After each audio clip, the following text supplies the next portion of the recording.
Hi, I'm Sean. I'm Lee. We're in Clap Your Hands, Say Yeah. And you guys recently had a record come out. We did. Can you talk a little bit about what the process for writing the record, especially after it's been, a few years since your last record? Sure. Why don't you take that to start?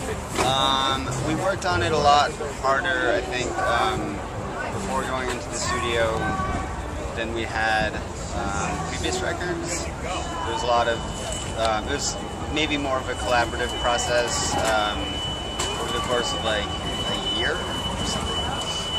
Just getting together pretty frequently, like on average maybe once a week-ish, and working out the songs, and then working out the kinks, and working out the kinks again, and then when we finally went in February, we had everything sort of put together. So I think the end result feels a little bit more organic and energetic and a little bit more lively than records past. Was it hard to get back into the groove of Clap Your Hands Say after so long? Yeah, I think it took a little bit of doing. We had to sort of remember how it all happened, and yeah, we just played together in a room and worked on arrangements and recorded songs and re-recorded them and tweaked them around and went into the studio and banged it out. So. When you're working like that, how do you know when a song is done? You don't. You never know. Yeah, I mean, there are changes that are made on the spot right before you record a basic track, and then there are also changes that are made on the day of a mix, and you live with them for better or for worse. When you started thinking like we're going to make a new record, did you have a vision in mind for the album, or did it just sort of come out of you?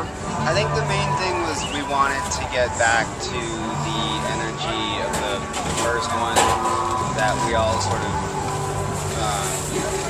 kind of came to an agreement that that's what was missing on record number 2. And we wanted to get back to that and have songs that were, rock songs that could be performed live. And that was sort of the general idea. Yeah, I think with our second record, we recorded it in spurts while we were on the road, coming off the road and going into the studio. And we sort of maybe rushed through it a little bit, and I think we were a lot more deliberate this time around, and I think the record reflects that. And when you're saying that you want to bring your live energy onto a recording, how do you do that? Basically the idea is to make sure that, when you're adding sort of bells and whistles to a song, that they are not sort of the prominent feature, and that a song can be performed with like any combination of the instrumentation that we use, which is a total of drums, bass, 2 keyboards, and 3 guitars.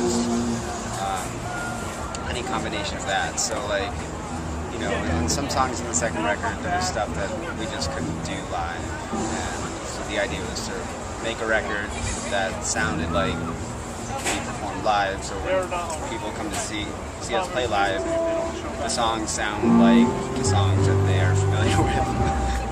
Right? Yeah, that's right. My last question is, are you guys still the hippest buzz band in New York after all these years? Definitely Absolutely not.